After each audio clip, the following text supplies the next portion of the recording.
호세아서 9장은 참 어려운 본문입니다.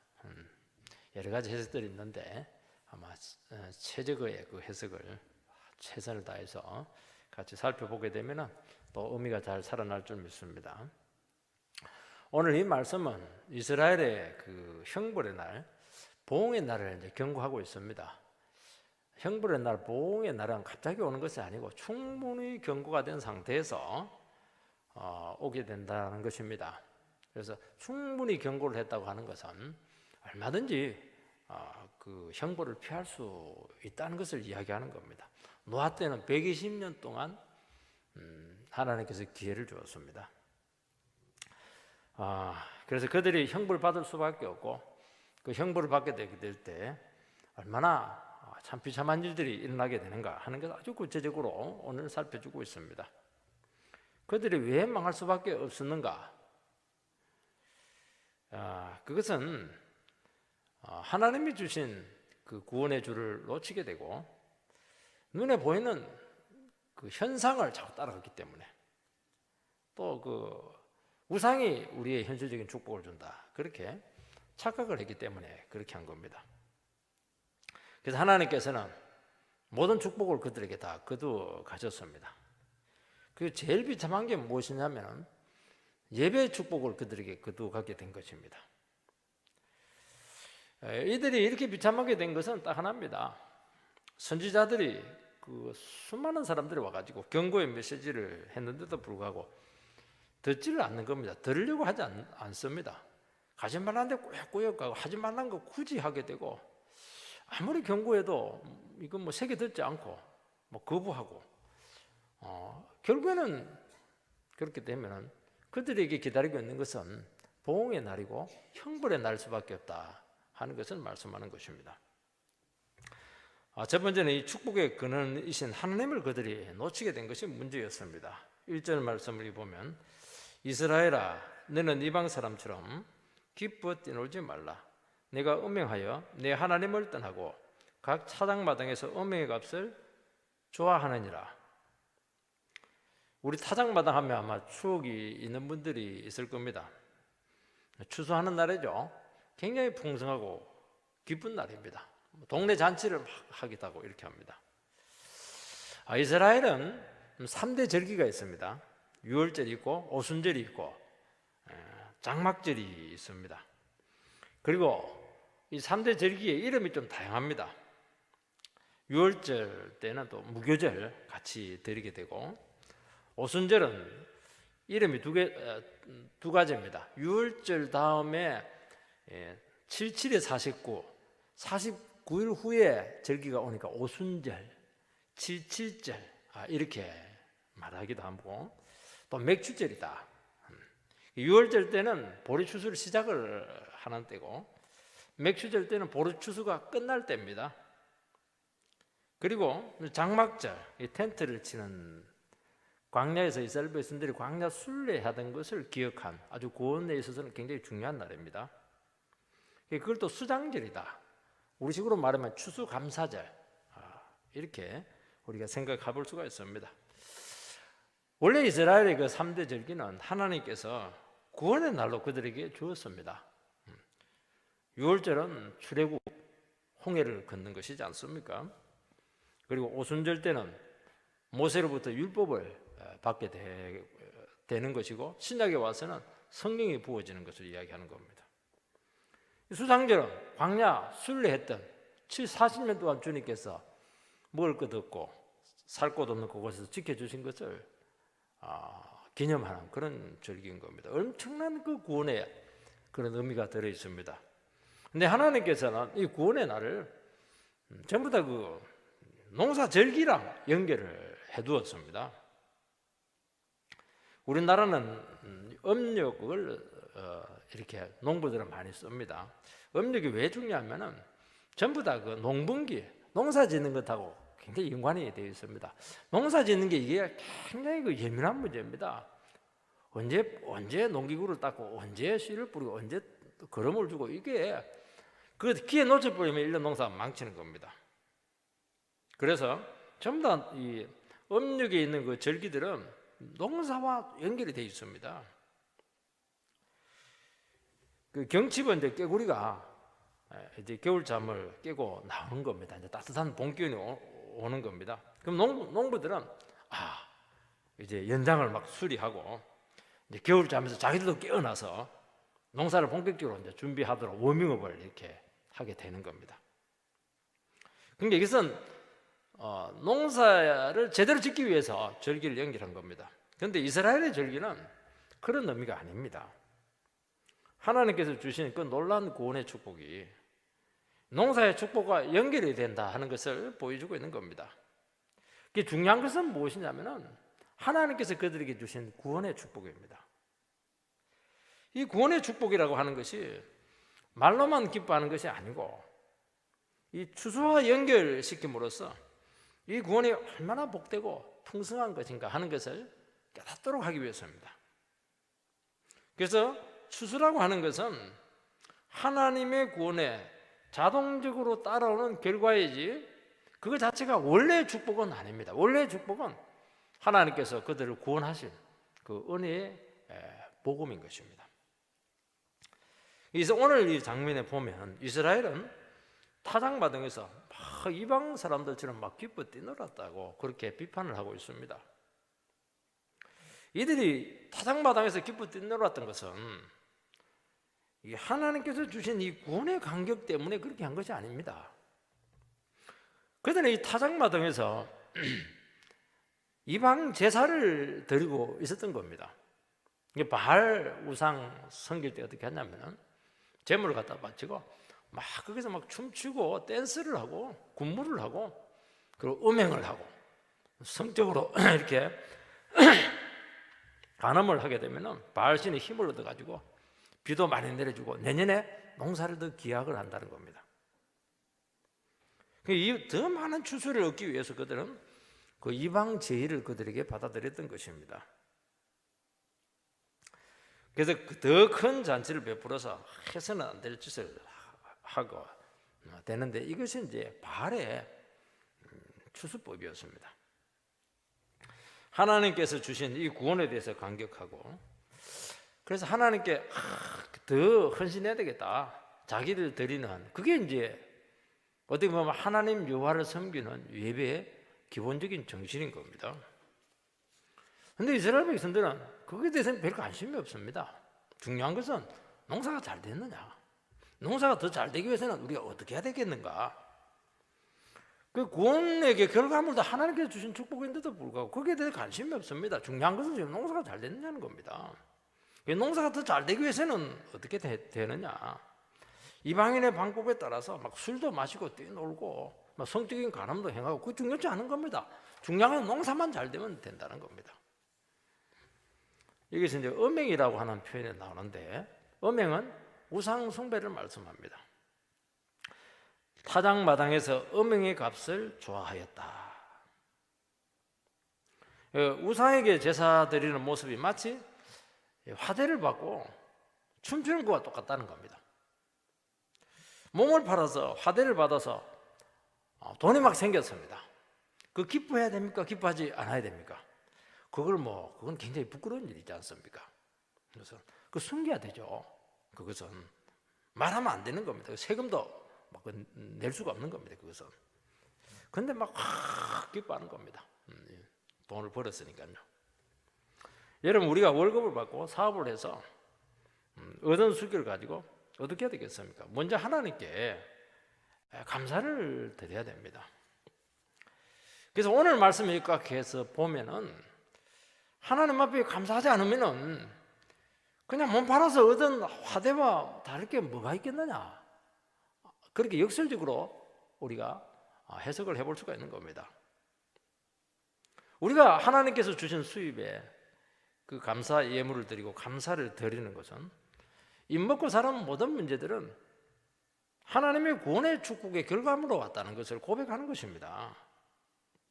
그것 자체가 목적은 아니지만 우리가 하나님을 의지하고 하나님을 섬기고 예배하게 되었을 때 하나님께서 우리의 전 삶을 복되게 하고 풍성하게 했다. 책임을 지셨고 기쁨을 주었다. 구원이라고 하는 것은 막 이렇게 막 달달달달 살아가는 것이 아니고 너무 풍성하고 넉넉하다. 기쁨이 넘치는 것이다. 늘 그냥 근검 전략하는 것이 아니다. 뭐 그런 것들을 나타내 주는 것이 우리가 하나님께 드리는 감사의 의미 속에 다 포함되어 있는 겁니다. 그런데 그렇게 하지 않고 그 결과물에 대해서 만족하고 이렇게 했을 때 결국엔 그 결과물에 대해서 마음이 다 빼앗기게 되었다는 거죠. 이 결과물이 어디서 나오느냐? 세상에서 나온 것이 아니냐는 것입니다. 그러면 우리는 세상에 비굴해질 수밖에 없고 세상 사람들에게 예속이 될 수밖에 없는 그런 위치로 전락하게 될 수밖에 없다는 겁니다. 여러분, 바른 예배라고 하는 것은 항상 이 문제입니다. 하나님의 구원에 감격하고 그분에게 자기 자신을 계속 헌신하고 드리는 겁니다. 그러면 나머지는 하나님께서 책임을 져주신다는 것입니다. 그리고 하나님을 계속 섬기고 축복이 그런 대신 하나님께 자기 자신을 자꾸 제물로 바치는 겁니다. 그냥 형식으로만 예배를 드리는 것이 아닙니다. 생활 예배까지 가야 되는 것이죠. 그 예배와 생활은 분리될 수가 없는 겁니다. 그래서 로마서 12장 1절에 보면 이 제대를 본받지 말고 너희를 영적 제사를 드리게 되는데 너희 몸을 산 제물로 바치라 그렇게 하는 겁니다. 우리가 생활 예배를 드리기 위해서는 어떻게 해야 되냐입니까? 요즘부터 너무 생활 예배만 강조하니까 그것도 문제입니다. 중요한 것은 공식 예배입니다. 예배를 통해서 은혜를 받고 그 하나님의 말씀을 가지고 세상 가운데서 순종을 하려고 하면은 절대로 그냥 되지 않습니다. 어떻게 가능합니까? 자기 몸을 두드려 잡아야 됩니다. 자기 욕심을 두드려 잡아야 되고 자기 자아를 두드려 잡아야 되고 자기를 자꾸 제물로 갖다 바쳐야 되고 예수님께서 말하려고 했던 것이 무엇입니까? 나를 따라오래 것은 자기 십자가를 지고 날마다 자기를 부인해라. 그게 이제 생활 예배인 것입니다. 이런 것들이 총체적으로 살아나게 될 때 하나님께서 그들의 참 삶을 책임져 주겠다. 이것이 우리 기독교의 예배 정신에 포함되어 있다 하는 것을 알 수가 있습니다. 그런데 결과물만 가지려고 할 때 그거는 우상 예배와 무슨 다를 게 뭐가 있겠는가? 지금 그 얘기를 하고 있는 것입니다.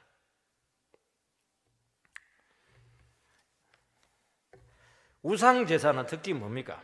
우상 제사는 결과입니다. 결과가 좋아야 되고 또 반대로 내가 예배를 안 드리면 신이 분명히 노해서 나에게 형벌을 내릴 것이다. 그래서 형벌 내리지 못하도록 정성을 다해서 이렇게 달래주는 겁니다. 그리고 막 세상 복을 막 자꾸 달라는 겁니다. 그러니까 하나가 빠져 있습니다. 자기 몸을 산제사로 드리는 게 없습니다. 이게 핵심이에요, 핵심. 자기를 드리는 것, 자기를 헌신하는 것, 자기를 부인하는 것, 이게 없습니다. 이게 되기 위해서는요, 어떻게 해야 되냐면 반드시 하나님의 말씀 앞으로 나가야 되는 겁니다. 그래서 자꾸 말씀은 필요 없고 그냥 내가 기쁜 대로 예배를 드릴 테니까 신이시여 나에게 많은 것을 주시기 바랍니다. 이게 바알 제사고 이게 우상 제사고 이게 타락한 제사의 전형적인 모습인데 이게 과연 구약에만 있었겠는가? 아니라는 겁니다. 여러분, 우리의 예배도 얼마든지 우상 예배가 될 수가 있습니다. 하나님을 섬기고 믿음으로 살 때 주신 축복에 대한 감사의 표현이 반드시 돼야 되는 겁니다. 우리가 믿음으로 살지 않고 그냥 하나님 상관없이 그냥 열심히 삽니다. 그것도 귀한 것이죠. 그러나 하나님 앞에서는 그게 과연 내가 준 거냐 아니면 세상 우상이 준 것이냐, 여기에 대해서 한번 근본적인 질문을 한번 해보라는 것입니다. 내가 준 거냐, 네가 욕심으로 얻은 것이냐. 만약 욕심으로 얻은 것을 나에게 주었다고 하면은 그것은 은행의 값이 된다는 겁니다. 그래서 우리는 어떻게 살아가야 되고 어떻게 예배를 드려야 되냐 하면은 하나님께서 나에게 구원을 주신 것만 해도 감사한데 세상에서도 주님께서 더해 주시고 사업도 하나님께서 축복해 주시고 또 공부도 하게 하시고 이 어렵고 힘든 가운데서 주님이 나를 붙드셔서 직장 생활 가운데도 하나님께서 계속 함께 해주시고 동행해 주셨다. 너무 감사하다는 겁니다. 여러분, 우리의 삶에 있어서 예배와 삶은, 생활은 절대로 분리될 수가 없습니다. 여러분, 기독교는 분명히 얘기하지만 삶의 종교고 고백의 종교입니다. 분리되는 것은 아니에요. 예배는 거룩하게 드리는데 삶은 아무것도 아니다. 그것은 두 개 다 틀린 겁니다.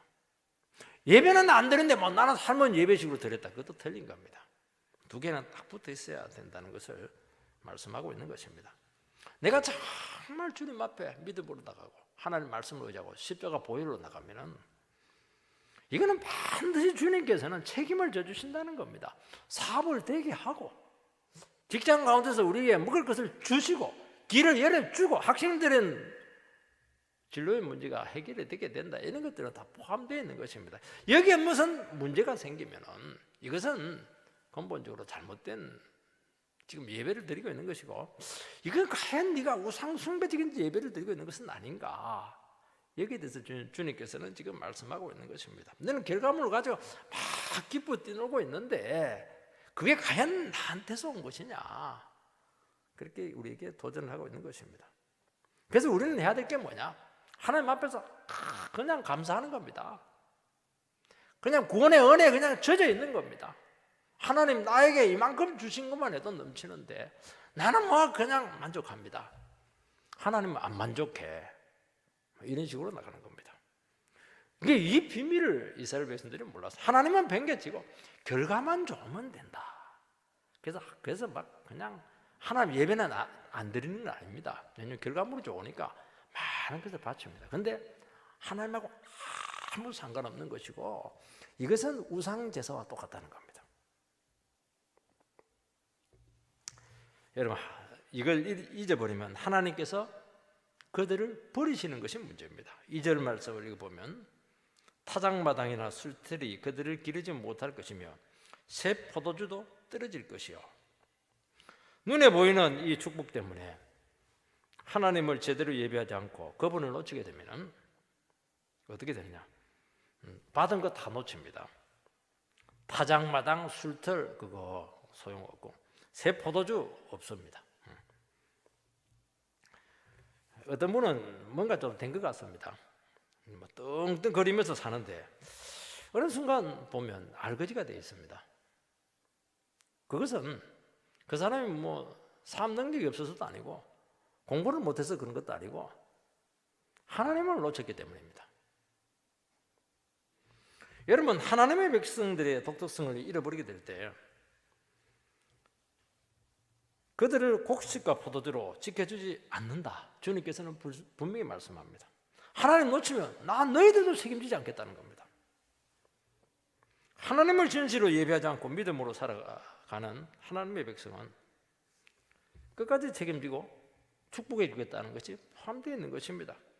그래서 하나님 백성들에게 참 중요한 것이 무엇이냐면 내가 하나님 앞에 예배자로 서 있나, 내가 하나님 앞에 정말 거룩하고 구별된 존재로 있는가, 내 안에 그 영성이 어떻게 되어 있는가, 과연 이웃에 대한 내 사랑은 지금 어떻게 되고 있는가, 나에게 지금 하나님을 닮은 모습들, 갈라디아서에 나와 있는 9가지 성령의 열매들을 지금 맺히고 있는가. 이거 잃으면 문제는 뭐냐? 눈에 보는 것도 다 잃게 된다는 것을 말씀하고 있습니다. 3절 말씀을 읽어보면 그들은 여호와의 땅에 거주하지 못하며 에브라임은 애굽으로 다시 가고 아수르에서 들어온 것을 먹을 것이니라. 하나님 백성들이 이 기본적인 원리를 알지 못하고 또 하나님 백성이 독특한 가치를 잃게 되면 다시 이방의 포로로 잡혀간다는 것입니다. 여기서 여호와의 땅에 그들이 거하지 못한다고 하는 건 쫓겨나는 겁니다. 그들이 어떻게 여호와의 땅에 들어오게 되었습니까? 그들은 노예 백성인데 그들의 힘으로 들어오지 못했습니다. 하나님의 강력한 구원의 능력으로 일방적으로 애굽에서 뽑아가지고 제일 축복의 땅 가나안 땅에 심어놨습니다. 딱 심어놨습니다. 하나님께서 축복의 땅에 심어놨다고 하는 것은 하나님이 아니고는 어느 누구도 빼낼 수가 없다는 겁니다. 그게 문제입니다. 우리가 늘 기억해야 될 것이 무엇이냐니까 하나님께서 나에게 구원을 주시고 축복을 주시면은 이 축복을 거둬갈 수 있는 사람은 한 분밖에 없는 겁니다. 하나님밖에 없는 겁니다. 절대로 빼내지 못합니다. 아무리 주위에 뭐 애굽이 있고 뭐 소련이 있고 러시아가 있고 똑같은 나라인데 중국이 있고 일본이 있어도 절대로 못 건드립니다. 왜냐하면 하나님이 딱 심어놨기 때문입니다. 그런데 너희들 보니까 여기 거룩한 땅에 심어놓은 의미가 없다는 겁니다. 왜냐하니까 주위에 있는 나라들하고 다를 게 하나도 없는 겁니다. 그래서 너희들은 여기 있을 필요 없다. 하나님께 뽑아가지고 다시 옛날 그 노예 상태로 다시 보낸다는 겁니다. 여기서 애굽으로 갔다고 하는 것은 장소적인 의미가 아니고 과거 비참한 그 포로 상태로 다시 돌아갔다는 겁니다. 실제로 북이스라엘은 아수르로 잡혀갔는데 애굽으로 간 것보다 훨씬 비참했습니다. 애굽에는 그래도 400년 동안 그들을 지켜주었고 그들은 나올 때요 퇴직금 다 가지고 나왔습니다. 그런데 아수르로 갔을 때는 아무것도 완전히 쫓겨탔습니다.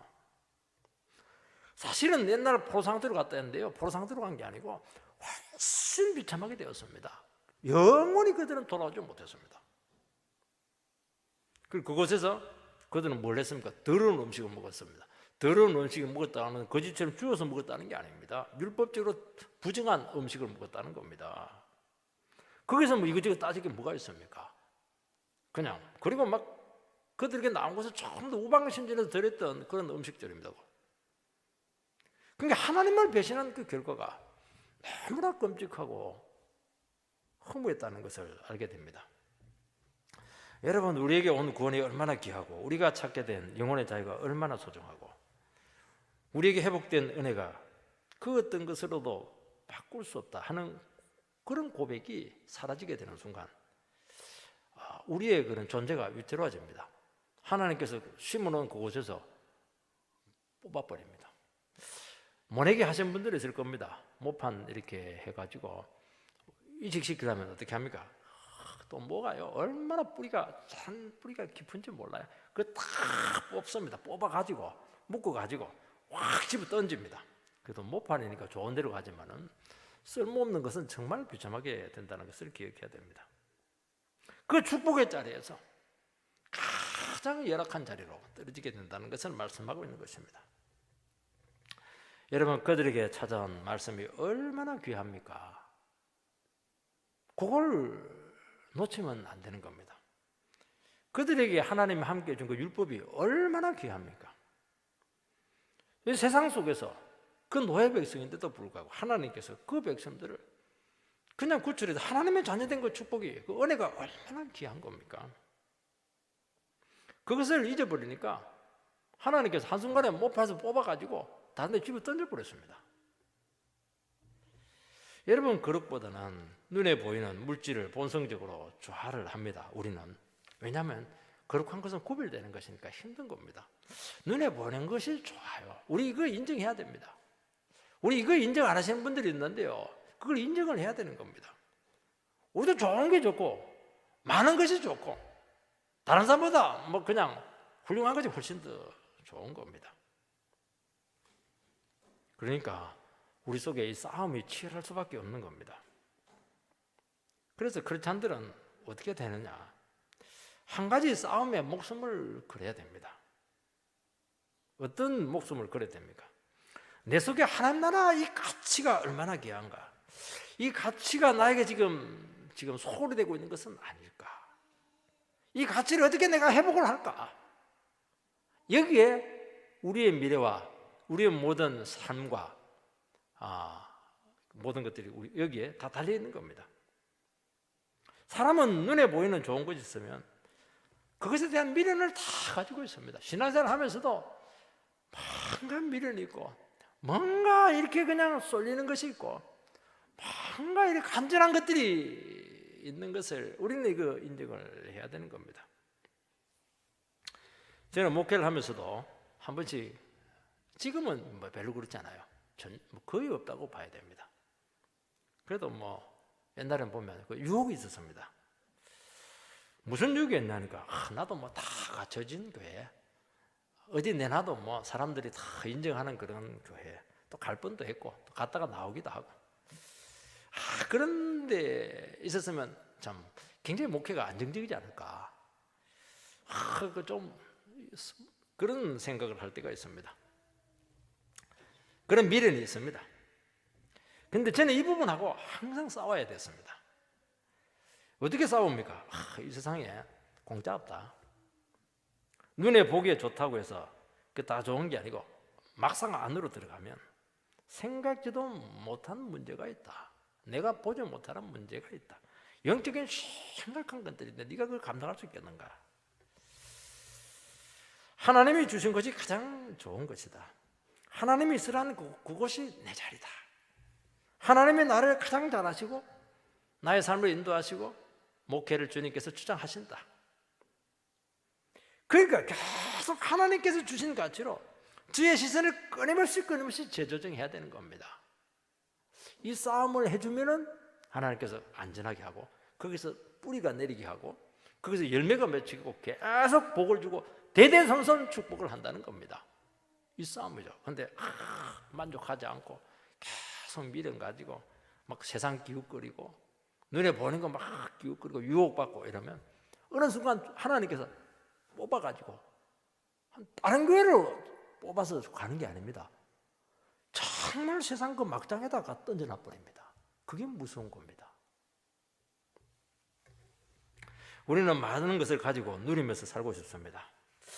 그래서 우리는 믿음 생활하면서 세상 가운데 살아가기 때문에 많은 유혹이 있고 많은 그 여러 가지 그 아쉬움들이 있습니다. 이것과 싸워야 됩니다. 어떻게 싸웁니까? 하나님과 함께 살아가는 것이 제일 행복한 것이다. 하나님께서 주신 것이 제일 만족스럽다. 하나님과 함께 걸어가는 것이 제일 안전하다. 그나마 나를 지킬 수 있는 유일한 길이다. 하나님께서 나를 한순간도 놓쳐버리면 나는 어디로 갔든지 흔적도 없이 바람에 확 불려서 겨처럼 날아가게 될 것이다. 참 이 싸움들 이거 포기하지 말아야 되는 것입니다. 하나님 없이 많은 것을 가지게 될 때 과연 그것이 축복이냐? 그것이 영성적으로 더 위험할 수가 있다. 내 영혼을 망칠 수가 있다. 더 죄짓게 할 수 있다. 한순간의 비참한 처지에 빠질 수 있다. 화려하고 매력적인 것이 빛 좋은 게살구일 수 있다. 들어가 보면 알아요. 그래서 한 번씩은 그 유혹을 이기지 못해서 한번 그 사람 따라가 봅니다. 다른 사람 말 쭉 듣고 가면 무조건 대박 터지고 잘 됩니다. 들어가 보세요. 들어가 보세요. 절대로 생각대로 안 될 겁니다. 세상 사람들은 잘 되던데요. 세상 사람은 세상 사람이고 예수 믿는 사람은 절대로 안 되게 되어 있습니다. 될 수가 없어요. 그래서 비록 현실적으로는 좀 내 기대에는 안 찰지 모르겠지만은 매 순간 주님만 의지하면서 좀 곤란하고 힘든 처지에서 그냥 기도하면서 하루하루 믿음으로 살아가는 것이 이게 제일 복된 길입니다. 제일 안전합니다. 이 결론이 딱 내리지는 순간 갑자기 뿌리가 쫙 내려갑니다. 믿음의 뿌리가 쫙 내려갑니다. 늘 제가 얘기하지 않습니까? 시편 1편은 복 있는 사람이 어떤 사람이냐? 주위에 보면 악인들 그냥 뭐 자기 깨로 사는 사람 오만한 자들만 득실거려요. 그냥. 근데 이 사람은 주로 말씀을 묵상하는 겁니다. 그러면 시냇가에 심은 나무처럼 뿌리가 깊이 내려갑니다. 그래서 기독교 영성은 동적이지 않습니다. 정적입니다. 그 신기한 그곳에 어떻게 합니까? 주로 말씀을 묵상하면서 주님과 함께 걸어가는 겁니다. 왜냐하면 주위는 지금은 난리예요. 모사꾼들, 그냥 유혹자들 난립니다.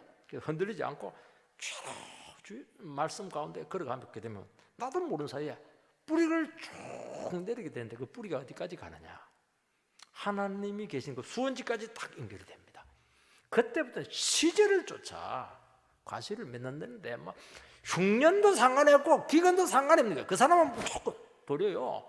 뿌리가 깊기 때문에 흉년일수록 더 맛있는 과일을 맺는다니까요. 햇빛을 많이 받아가지고 다른 건 다 말라 죽는데 그 사람은 삽니다. 그 영성을 가져야 된다고 지금 말씀하고 있는 겁니다. 세상 끼우거리고 이러면 헌정수지 뽑혀가지고 어디 갔는지 없어요. 뗄감으로 지금 다 나가는 겁니다.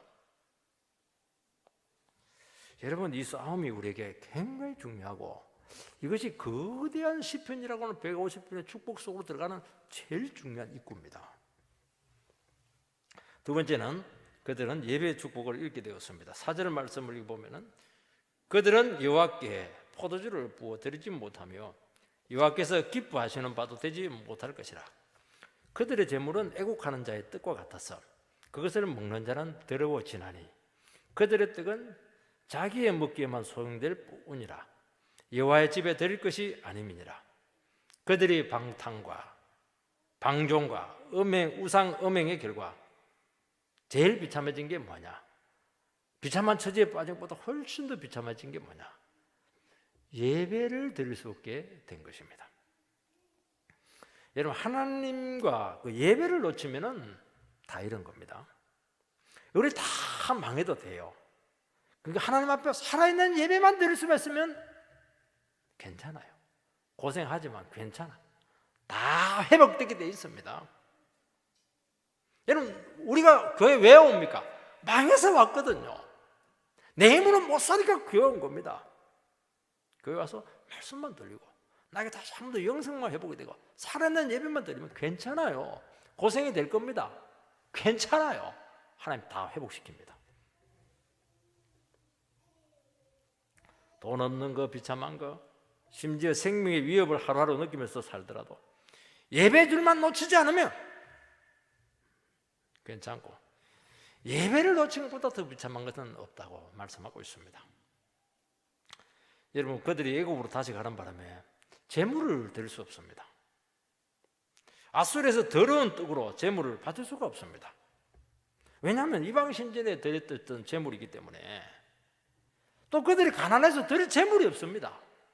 여러분, 제물값이 비싸요. 양 한 마리 비쌉니다. 소 한 마리 굉장히 비싸요.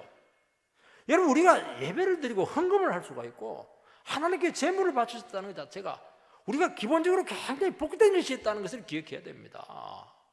이게 우리가 정상적인 예배를 드리고 감사 예물을 드리고 예배에 올 수 있는 시간을 가지게 되고 봉사할 수 있는 힘을 가지게 되는 것 자체가 그게 굉장한 복이라니까요. 나중에는 예배 드릴 시간이 없어요. 예배 드릴 힘이 없어요. 하나님께 바칠 헌금이 없는 거예요. 헌금이. 제물은 애곡하는 뜻과 같아서 조상적 음식은 부정하기 때문에 사람이 먹을 수는 있지만은 하나님께 못 드립니다. 그리고 그들이 먹기에도 부족할 정도로 떡의 양이 너무 작아졌습니다. 입에 풀칠하고 사는 겁니다. 겨우. 여러분, 그들의 방동과 방탕이 결국에는 예배를 드리지 못하겠다는 겁니다. 우상 숭배라고 하는 영적인 창녀짓을 하다가 결국 뭘 뺏겼는가? 은혜 젖줄을 뺏겼습니다. 예배의 축복을 빼앗겨버렸습니다. 우상 제사를 드리다가 그 제물을 가지고 하나님께 예배를 드린 거예요. 우상 먼저 드리고 그거 가지고 그냥 하나님께 드리니까 하나님 너무 기분 나빴죠. 그래서 그렇게 하지 마라. 성전문 닫아버려라. 그냥 제사 자체를 막 없애버렸습니다. 그들은 시신을 만지다가 어떻게 했습니까? 왜냐니까 고통이니까 자꾸 죽어가는 겁니다. 시신을 만지다가 준비 없이 그냥 예배를 드렸습니다. 하나님께 예배 자체를 없애버렸습니다. 나 그런 예배 안 받겠다는, 그 부족한 예배 안 받겠다는 겁니다. 막 세상 욕심을 따르면서 얻은 재물로 하나님께 막 화대로 받은 걸 가지고 막 도박해가지고 그냥 좀 딴 거 가지고 11조 드릴게. 나 안 받겠다. 하나님은 세상 축복 자체를 걷어갔습니다. 뇌물 받아가지고 받지만 나 안 받겠다. 나 그런 식으로 가정한 예배 안 받겠다는 겁니다. 그래서 예배를 없애버렸습니다. 여러분, 이스라엘이 우상 숭배적인 예배를 드리다가 나라도 잃고 아수르의 포로로 잡혀가는 바람에 그 자체도 참 비참해요. 그런데 훨씬 더 비참한 것은 이제는 마음껏 예배를 드릴 수가 없다는 겁니다. 그래서 에스겔서에 보면은 그들이 얼마나 비참했는지 아수리에 있는 그 그발강가에서 수금을 버드나무 위에 걸쳐놓고 예루살렘을 향해서 울었다 그렇게 되어 있습니다. 예루살렘 성전을 향해서. 왜 우리는 뭐 수금을 버드나무 위에 걸쳐놓으면 배짱이가 막 낭만적으로 막 기타 치면서 찬양하는 걸 생각하는데요, 찬양이 끊겼다는 겁니다. 예배가 끊어졌다는 겁니다. 그리고 어떻게 합니까? 성전에 있는 예루살렘에서 계속 눈물만 흘리는 겁니다. 우리는 그발강가에 있으면은 굉장히 목가적이다. 우리 그 경안전 옆에서 그냥 걷기 하면서 하나님 찬양한다. 아이고, 그래서 그거는 굉장히 낭만적인 소리입니다. 그발강가에서 뭐 했습니까? 대수로 작업을 했는데 그들이 포로로 잡혀 노예 이스라엘 백성들이 전부 다 그 노역으로 다 들어가게끔 많이 죽어나갔습니다. 얼마나 비참합니까? 근데 그보다 훨씬 더 비참한 게 뭐냐? 예배를 드리지 못한 겁니다.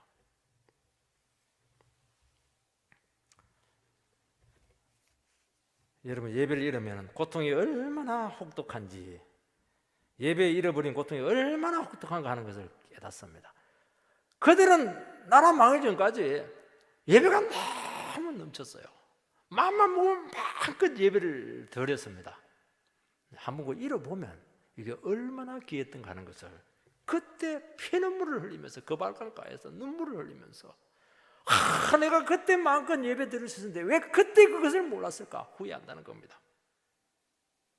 그래서 한번 하나님께서는 예배의 축복을 너희들 예배를 그렇게 소홀히 하고 그래 마음껏 세상 가서 뭐 네 그 뭐 챙기고 다 챙기고 욕심 다 부려라. 어느 순간 예배가 싹 없어져 버렸어요. 교회는 있어요. 예배다운 예배를 드릴 수 있는 교회가 없어져 버리는 겁니다. 계속 망하는 겁니다. 그러다가 망하는 겁니다.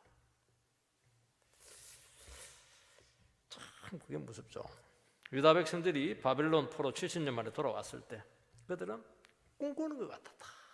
그것은요 그냥 포로 잡혀 있다가 고국으로 돌아온 고향으로 돌아온 기쁨이 아니에요. 그들이 와가지고 뭐 했습니까? 바로 성전을 지었습니다. 포로 잡혀왔는데 무슨 돈이 있어요? 그냥 예배 드릴 수 있는 그 축복을 가지고 뭐 흐름하지 말고 뭐 무조건 성전을 만들고 전부 다 울었다고 그렇게 기록하고 있는 겁니다. 너무 비참했던 겁니다. 여러분, 하나님의 백성들이 아무리 비참해도요 예배만 드리면 살아나거든요. 기도할 수 있으면 살아나는 것이거든요. 이걸 한번 맛을 보니까 이게 아니에요. 꿈꾸는 것 같았다만 나의 생전에 이런 일이 생길까 서로만 얼굴을 꼬집으면서 야 이게 생시냐 이게 꿈이냐 생시냐 이러면서 막 돌아왔다는 겁니다. 하나님께서 예배에 대한 간절한 마음이 생겼을 때 그들을 다시 한 번 더 예배 자리로 회복을 시켰다는 것을 알 수가 있습니다. 여러분, 예배의 소중함을 한번 잃어보면 그때 그 가치를 압니다. 시편 84편에 보면요 시인이 막 도망 다니고 있습니다. 쫓겨가지고 그때 이제 성전을 찾지 못하는 그 고통을 막 노래하고 있습니다. 여호와의 집에서 한 날이 궁전에서 첫날보다 낫나이다. 나는 여호와의 집에 문지기로 있는 것이 더 좋사오니. 이런 고백을 왜 합니까? 예배를 못 드리니까 그런 고백이 나오는 겁니다. 그러면서 부러워합니다. 성전에 옛날에 가보니까 참 마음에 드는 제비가 있었는데 제비가 막 짹짹거리고 있었는데 그때는 벌로 봤죠. 근데 나가서 예배를 광야에서 돌아다니니까 그 성전에서 짹짹거리고 있는 제비가 그렇게 부러운 겁니다. 다윗은 사울에게 쫓겨다니면서 얼마나 힘들었습니까? 사울이 고생한 것도 힘들었지만요 사실은 사울이 제일 힘들었던 것은 성전에게 돌아가지 못하는 겁니다. 그래서 뭐라고 했냐니까 성전을 사모하는 열심이 나를 삼켰다. 얼마나 사모했던지 막 완전히 삼켰다는 겁니다. 우리는 날마다 예배가 드려지기 때문에 그 가치를 잘 알지 못합니다. 일이 생기면 빠져버리고 집안 행사 있으면 그냥 소홀히 제껴버리고 그렇게 하는 겁니다. 와서도 그냥 딴 생각하고 막 청소년들 막 스마트폰 자꾸 끼적거리고 있고 말이죠. 스포츠 경기 있으면 막 빠져버리고 말이죠. 골프 모임이 있다 하면 그냥 막 형식적으로 새벽기도 오고 막 그냥 골프장 가버리고 말이죠. 그렇게 그게 제일 위험한 겁니다. 돈은 좀 못 벌어도 괜찮아요. 그 예배에 대한 간절함이 빠지게 되면 나중에 없어진다니까요.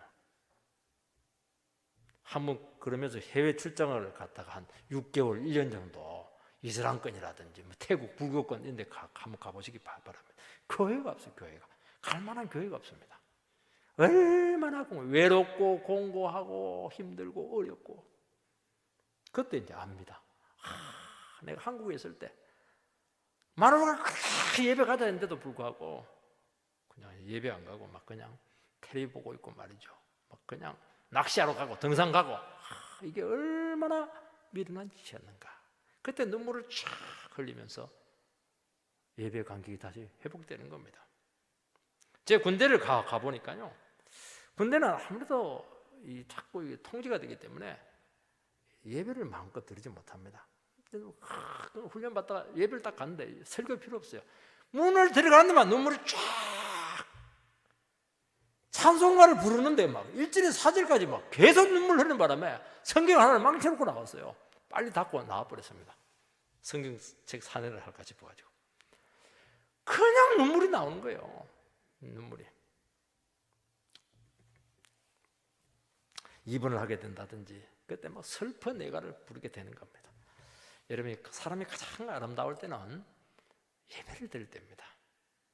참 사랑스럽습니다. 목사는 설교할 때 누가 제일 사랑스럽냐? 나를 제일 애껴주는 사람이 아니에요. 그냥 말없이 나왔다가 예배 딱 드리고 기도하고 나가고 예배 드리는 그 모습이 제일 아름답습니다. 비밀인데요. 이 교회 문을 나가면 또 걱정입니다. 일이 잘 되면 또 안 나타납니다. 근데 또 나타나요. 왜 나타났습니까? 일이 꼬였거든요. 이게 이렇게 돼서는 안 된다는 겁니다. 일이 잘 되든지 꼬이든지 상관없이 하나님을 좋아해야 되고 말씀을 좋아해야 되는 겁니다. 예배가 막 그렇게 즐거워야 됩니다. 세상에서 제일 즐거운 것이 무엇입니까? 물으면 어떻게 골프 이렇게 하면 안 됩니다. 텔레비 보는 거 하면 안 됩니다. 예배! 이렇게 말할 수 있는 사람이 과연 몇 명 있냐는 것입니다. 여기 와서 막 뛰놀든지 여기 와서 졸든지 해야지 왜 엉뚱한 타작마당에 가서 그렇게 기뻐 뛰놀고 있냐는 겁니다. 하나님을 좋아해야지 왜 하나님이 주시는 그 부스러기를 부순물을 가지고 그렇게 기뻐하느냐는 겁니다. 6절 말씀을 보면 보라 그들이 멸망을 피하여 갈지라도 애굽은 그들을 모으고 노은 그들을 장사하리니 그들의 은은 귀한 것이나 찔레가 덮을 것이요 그들의 장막 안에는 가시등굴이 푸지리라. 보라 했으니까 봐야 됩니다. 뭘 봐야 됩니까? 주위에서 한번 관찰을 해보라는 겁니다. 하나님이 보라 하는 것은 굉장히 중요한 겁니다. 그들은 멸망을 피해서 도망갔습니다. 아수르로 도망을 갔고 애굽으로 도망갔습니다. 여기 보면 다시 특이한 표현이 나옵니다. 애굽은 그들을 모았다 그렇게 되어 있습니다. 애굽은 오늘날로 말하면 미국처럼 귀의 땅입니다. 사람들이 막 그곳으로 몰려듭니다. 오늘 사람들은 어디로 많이 몰려갑니까? 돈 되는 곳, 잘 되는 곳. 또 어떤 경우에는 막 광고를 하면 사람들이 막 백화점으로 막 몰립니다. 특히 할인 행사 이란다면 막 다 몰립니다. 포로 경기장에 가면 사람들이 막 모여 있습니다. 아이돌 스타 막 공연한다 이러면 막 전국에서 청소년들이 다 몰려가지고 난리를 지깁니다.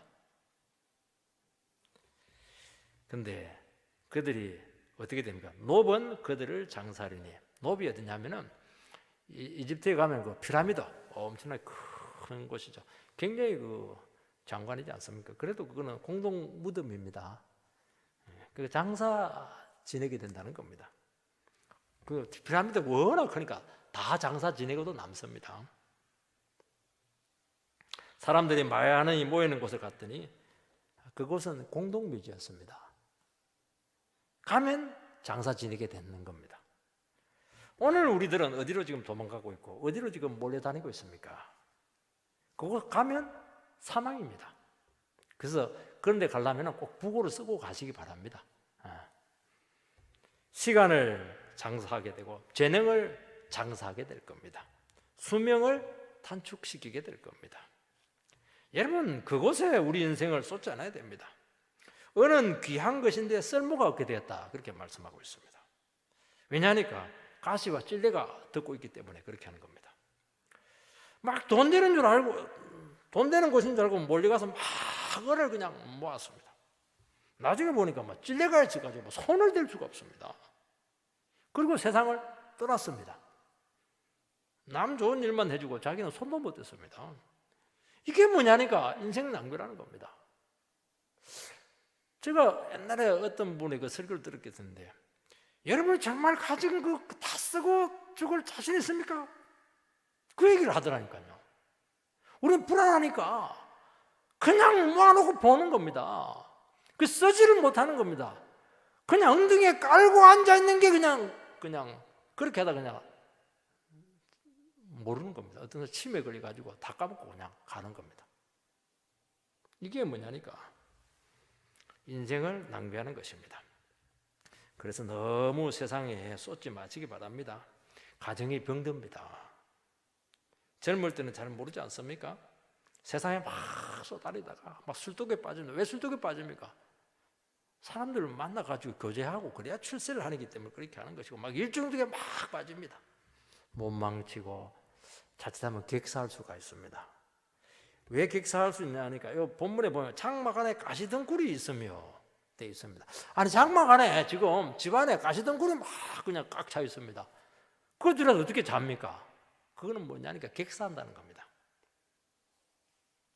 여러분, 우리의 삶은 무한하지 않습니다. 잘 배분을 해야 돼요. 잘 배분을 다 할 수가 없습니다. 다 하면 안 됩니다. 하나님이 우리의 삶을 주셨다는 것은 뭘 의미하냐니까 하나님 중심으로 살게 되면 부족하지가 않다는 겁니다. 그리고 그렇게까지 할 필요가 없다는 거예요. 예배 중심으로 살게 되면 삶이 정돈이 됩니다. 자를 건 잘리게 되고 가치 있는 것은 하게 되고 하나님께서 질서를 세워주고 우선순위를 다 정해주겠다는 것을 말씀하고 있는 겁니다. 하나님을 팽개쳐버리니까 막 욕구대로 가니까 몸이 12개라도 그냥 남아나지를 못하는 겁니다. 시간이 늘 부족하다는 것이죠. 예배 중심, 말씀 중심으로 해도 안 망해요. 얼마든지 풍성하게 살 수 있다는 겁니다. 이 비밀을 좀 알아야 됩니다. 여러분, 우리가